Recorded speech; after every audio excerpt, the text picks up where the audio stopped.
I don't know about you, but there's something so wonderful and like goosebumpy kind of vibe when you carve into a turkey. To be honest with you, I don't know why people think making or carving a turkey is difficult. I'm just getting like a vibe. I think one of the biggest mistakes people are making is they're still using one of those 80s, you know, those knives?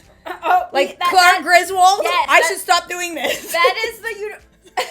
Find the breastbone, feel it out, and then use your knife as or use the bone as a guide for the knife. You're gonna slice down, and then there's gonna be some resistance, and then you're gonna wanna turn the bird, give the knife a little cut to the side, and that basically is removing the breast. So the goal here is to, unlike in the past where people did use those electric knives and start just like shaving off slices, the goal here is to remove the breast altogether so then you can go ahead and cut it into even slices.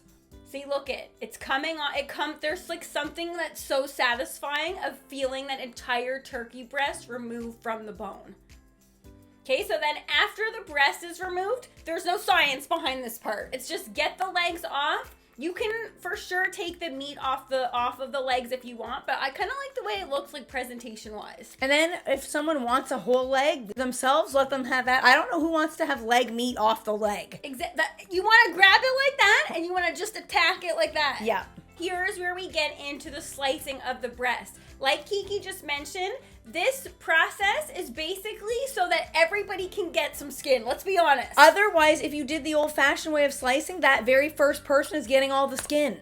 I'm sorry, that's not fair. It doesn't make any sense. Now look at everybody can have a little bit of the breast, a little bit of the skin. We're just removing the rest of the meat. I like to pick this carcass dry. Yeah. Okay? Get it all out from all the nooks and crannies because that is the dark meat. To me personally, that's my favorite part. And a lot of people are very adamant about whether or not they like the white meat or whether they like the dark meat. This way, if you make clear, distinct piles, you can show people here's where the dark meat is, here's where the white meat is, and they can determine what they want. It's very 1950s to think that you're bringing a whole bird to the table and you're sitting there slicing in front of everyone. Absolutely not. I don't want that pressure. I don't want that pressure. Even though this is my favorite part of making a roast turkey, I like doing this in the comfort of my privacy. So I like doing this before the guests even get there. I don't want an audience for that. No. Once the meat is taken off the bones, what we like to do is put it back in the tray that it initially roasted in. That's where all those juices are.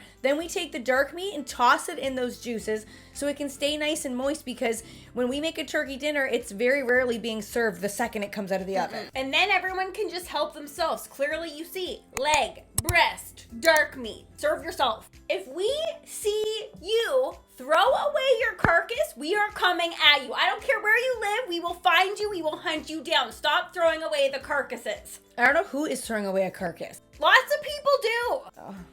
Take the carcass, chuck it in a big pot, fill that pot with water, turn the stove to low, let that simmer away all day. Another little tip here, add a little tiny splash of white vinegar because that extracts more nutrients from the carcass and it leaches out into the broth. Bone broth is having a moment for a reason. It's good for you, it tastes delicious, and it's otherwise free. Because if you threw away that carcass, you'd have no stock. This might sound gross, but I remember a few winters ago taking bone broth in a coffee mug and drinking that instead of like a coffee in the morning. Bring a mint. Don't want to be walking around with bone broth breath. Grease was like dripping down the side, but it's good for you and it is free. So stop carving your turkeys with one of those dumb electric knives. Ditch it. Use our method. This is so much easier.